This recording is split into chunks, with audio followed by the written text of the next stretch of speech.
Welcome to the Two Boots Word Vault podcast. I want to give something different today.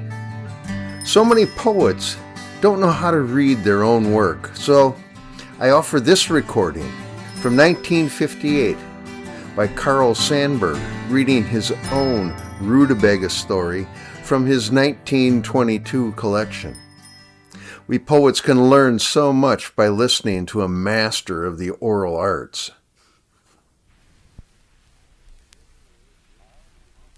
How they broke away to go to the Rootabaga country. Gimme the Axe lived in a house where everything is the same as it always was. Gimme the Axe said, the chimney sits on top of the house and lets the smoke out. The doorknobs open the doors. The windows are always either open or shut. We're always either upstairs or downstairs in this house. Everything is the same as it always was. So he decided to let his children name themselves. He said, the first words they speak as soon as they learn to make words shall be their names. They shall name themselves. When the first boy came to the house of Gimme the Axe, he was named Please Gimme. When the first girl came, she was named Ask Me No Questions. And both of the children had the shadows of valleys by night in their eyes, and the lights of early morning when the sun is coming up on their foreheads. And the hair on top of their heads was a dark, wild grass.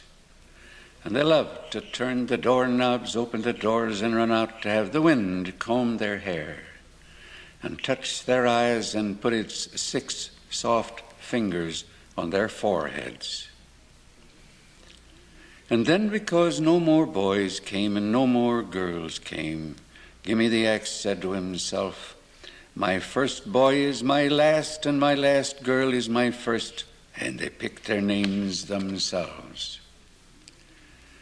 Please Gimme grew up and his ears got longer. Ask Me No Questions grew up and her ears got longer. And they kept on living in the house where everything is the same as it always was. They learned to say just as their father said. The chimney sits on top of the house and lets the smoke out. The doorknobs open the doors. The windows are always either open or shut. We are always either upstairs or downstairs. Everything is the same as it always was. After a while, they began asking each other, in the cool of the evening after they had eggs for breakfast in the morning, who's who, how much, and what's the answer? And the tough old man, their father, Gimme the Axe, he said, it is too much to be too long anywhere. And Please Gimme and Ask Me No Questions, the tough son and the tough daughter of Gimme the Axe, they answered their father, it is too much to be too long anywhere. So they sold everything they had. Pigs, pastures, pepper pickers, pitchforks, everything except their rag bags and a few extras. When their neighbors saw them selling everything they had, the different neighbors said, aha, they are going to Kansas, to Kokomo, to Canada, to Kankakee, to Kalamazoo, to Kamchatka, to the Chattahoochee. One little sniffer with his eyes half shut and a mitten on his nose laughed in his hat 5 ways and said, they are going to the moon. And when they get there, they will find everything is the same as it always was. All the spot cash money he got for selling everything, pigs, pastures, pepper pickers, pitchforks, Gimme the Axe put in a rag bag and slung on his back like a rag picker going home. Then he took Please Gimme, his oldest and youngest and only son, and Asked Me No Questions, his oldest and youngest and only daughter, and went to the railroad station. The ticket agent was sitting at the window selling railroad tickets, the same as always. And the ticket agent, wiping sleep out of his eyes, asked them, "Do you wish a ticket to go away and come back, or do you wish a ticket to go away and never come back?" And Gimme the Axe said, "We wish a ticket to ride where the railroad tracks run off into the sky and never come back. Send us far as the railroad railways farther yet." And the ticket agent, wiping more sleep out of his eyes, said, "So far, so early, so soon? Then I will give you a new ticket. It blew in. It is a long, slick, yellow leather slab ticket with a blue spanch across it." Gimme the Axe thanked the ticket agent once, thanked the ticket agent twice, and then instead of thanking the ticket agent 3 times, he opened the rag bag and took out all the spot cash money he got for selling everything: pigs, pastures, pepper pickers, pitchforks, and paid the spot cash money to the ticket agent. Before he put it in his pocket, he looked once, twice, 3 times at the long yellow leather slab ticket with a blue spanch across it. Then, with please gimme and ax me no questions, he got on the railroad train, showed the conductor his ticket, and they started to ride to where the railroad tracks run off into the blue sky and then 40 ways farther yet. The train ran on and on. It came to the place where the railroad tracks run off into the blue sky. And it ran on and on, chick-a-chick, chick-a-chick, chick-a-chick. Sometimes the engineer hooted and tooted the whistle. Sometimes the fireman rang the bell. Sometimes the open and shut of the steam hog's nose choked and spit pavistafoost, pavistafoost, pavistafoost. But no matter what happened to the whistle and the bell and the steam hog, the train ran on and on to where the railroad tracks run off into the blue sky. And then it ran on and on, more and more. Sometimes Gimme the Axe looked in his pocket, put his fingers in and took out the long, slick, yellow leather slab ticket with a blue spanch across it. And he said to his children, "Not even the kings of Egypt with all their climbing camels and all their speedy, spotted, lucky lizards ever had a ride like this." And then something happened.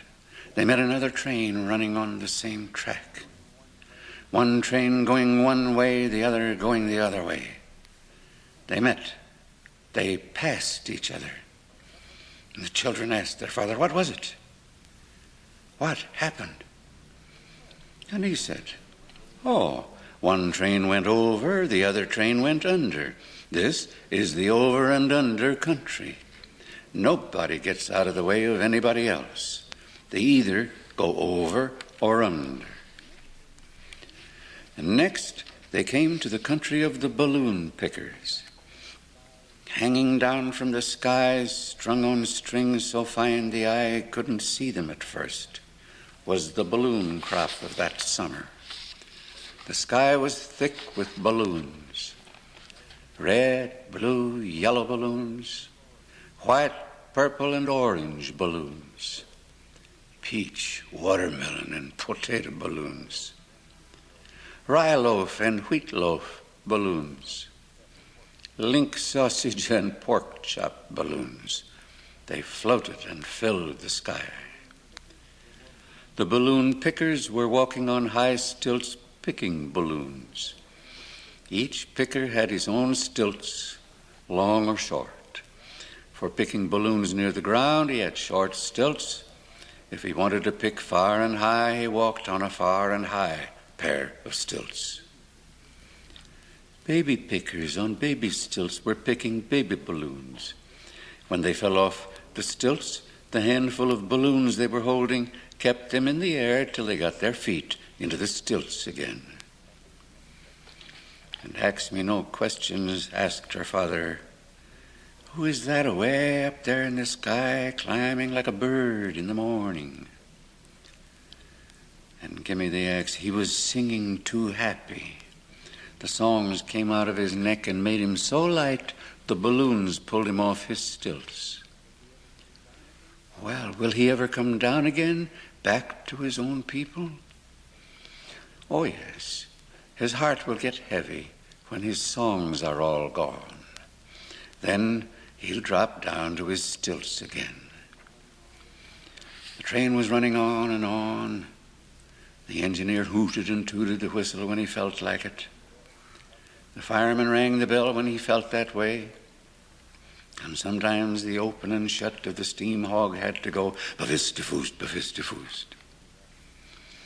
And Gimme the Axe said to his son and daughter, next is the country where the circus clowns come from. Keep your eyes open. And they did keep their eyes open. They saw cities with ovens, long and short ovens, fat, stubby ovens, lean, lank ovens, all for baking, either long or short clowns, or fat and stubby, or lean and lank clowns. After each clown was baked in the oven, it was taken out into the sunshine and put up to stand like a big white doll with a red mouth leaning against the fence. 2 men came along to each baked clown standing still like a doll. One man threw a bucket of white fire over it. The second man pumped a wind pump with a living red wind through the red mouth. The clown rubbed his eyes, opened his mouth, twisted his neck, wiggled his ears, wriggled his toes, jumped away from the fence, and began turning handsprings, cartwheels, somersaults, and flip-flops in the sawdust ring near the fence. And Gimme the Axe said, the next we come to is the Rootabaga country, where the big city is the village of liver and onions. And he looked again in his pocket to be sure. He had the long, slick, yellow leather slab ticket with a blue spanch across it. The train ran on till it stopped running straight and began running in zigzag, like one letter Z put next to another Z, and the next and the next. The tracks and the rails and the ties and the spikes under the train all stopped being straight and changed to zigzag, like one letter Z and another letter Z put next after the other. Asked me no questions, said, it seems to me like we go halfway and then back up. And Gimme the Axe said, look out of the window and see if the pigs have bibs on. If the pigs are wearing bibs, then this is the Rootabaga country. And they looked out of the zigzagging windows of the zigzagging cars, and the first pigs they saw had bibs on. And the next pigs and the next pigs they saw all had bibs on. The checker pigs had checker bibs on, the striped pigs had striped bibs on, and the polka dot pigs had polka dot bibs on. Please Gimme asked his father, who fixes it for the pigs to have bibs on? And he said, the fathers and mothers fix it. The fathers and mothers fix it. The checker pigs have checker fathers and mothers. The striped pigs have striped fathers and mothers. And the polka dot pigs have polka dot fathers and mothers. And the train went zigzagging on and on, running on the tracks and the rails and the spikes and the ties, which were all zigzag like the letter Z and the letter Z. And after a while, the train zigzagged on into the village of liver and onions, known as the biggest city in the big, big Rootabaga country. And so, if you are going to the Rootabaga country, you'll know when you get there, because the railroad tracks change from straight to zigzag. The pigs have bibs on, and it is the fathers and mothers who fix it. And if you start to go to that country, remember first, you must sell everything you have. Pigs, pastures, pepper pickers, pitchforks. Put the spot cash money in a rag bag and go to the railroad station and ask the ticket agent for a long, slick, yellow leather slab ticket with a blue spanch across it. And you mustn't be surprised if the ticket agent wipes sleep from his eyes and asks, "So far, so early, so soon?"